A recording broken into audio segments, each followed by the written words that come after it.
विराजसाठी गुरुजींनीचं एवढं सामान सांगितलं तेवढं सगळं आणलेलं आहे. आता विराजला पेढे आणायला पाठवलं, तो पेढे घेऊन येईलच. आणखी ऐका ना गणपत काका, जेवणाची सगळी तयारी झाली का? हो होत आली. अहो होत आली म्हणजे काय, सगळं व्यवस्थित हवं. आयत्या वेळेला काही कमी पडायला नको आपल्याला. बघा तुम्ही काहीही काळजी करू नका, मी स्वतः बघतो सगळं. बरं ठीक आहे, आले हा.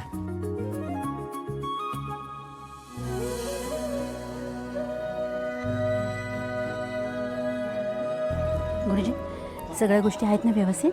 हो हो बरोबर, तुम्ही काही चिंताच करू नका. बरं गोडाचं काही वगैरे? हो विराज गेलाय, तो आणेलच. आत्या पेढे. अगदी वेळेवर आलास. अगं सगळ्या गोष्टी वेळच्या वेळी झाल्याच पाहिजेत ना. बरोबर आहे अगदी. काय झाली का तयारी?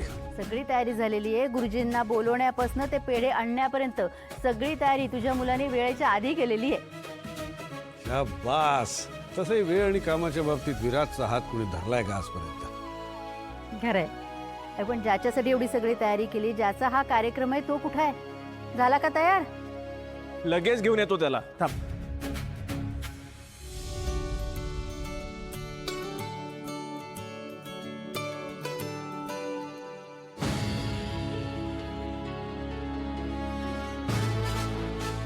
कधी येणार आहे दीप? कधी मिळणार आहे जामीन त्याला? त्या मी कालपासून वकिलांच्या टचमध्ये आहे, फॉलोअप पण घेतोय आणि सकाळी पण मेसेजवर बोलणं झालं होतं आमचं. ते बाकी काही कागदपत्र तिकडे जमा करतात, पण आत्तापर्यंत मिळायला हवा होता जामीन. उशीर होतोय ना खूप. येईल. चला कार्यक्रमात सुरुवात करायची का? हो हो, तर कशाला थांबायचं? काय सुरू करूया ना? स्वराज ये रे बाबा, विधी सुरू करूया. नाही नको. काय ग, काय झालं? काय राहिलंय का? कोणी यायचंय का?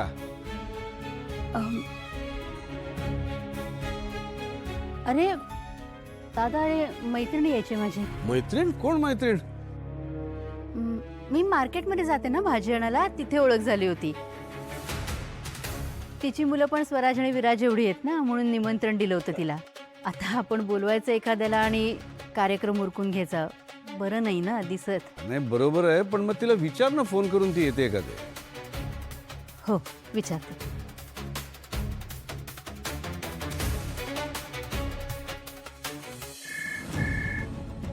Hello madam. हां वकील साहेब, किती वेळ लागेल हो अजून?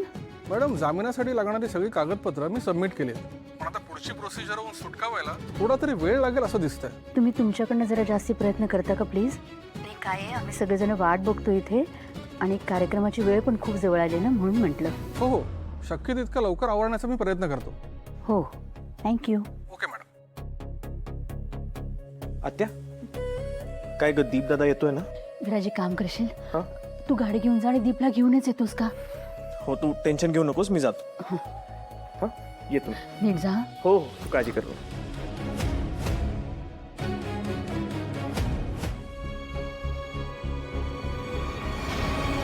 आत्या,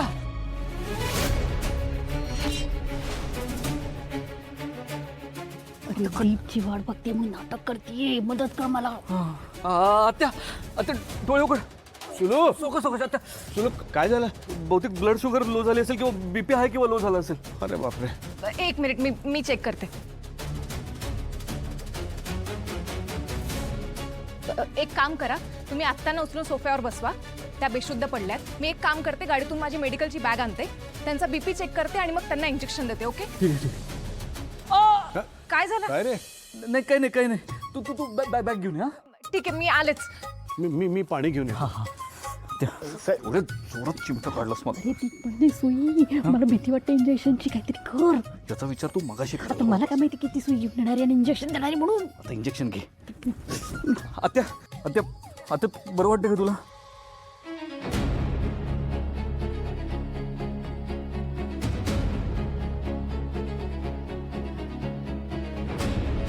बीपी नॉर्मल आहे. मी शुगर चेक करते.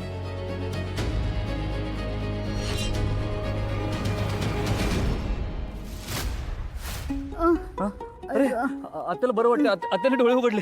नाही हे घे, पाणी घे, पाणी घे. पाणी घे, पाणी घे.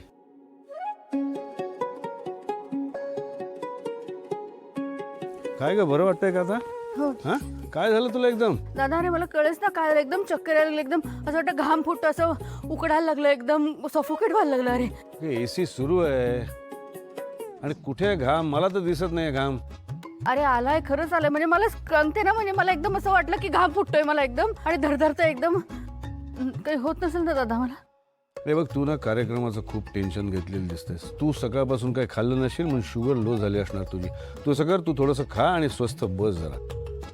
अहो ताई, हा फक्त सुपारी पुडायचा कार्यक्रम आहे तर तुमची ही अवस्था. अहो पुढे साखरपुडा आहे, लग्न आहे, तेव्हा तुमचं काय होईल? जपा स्वतःला, दगदग नका करून घेऊ. तू असं कर, तू इथेच बस आणि इथून विधी बघ. गुरुजी, आपण विधी सुरू करूया.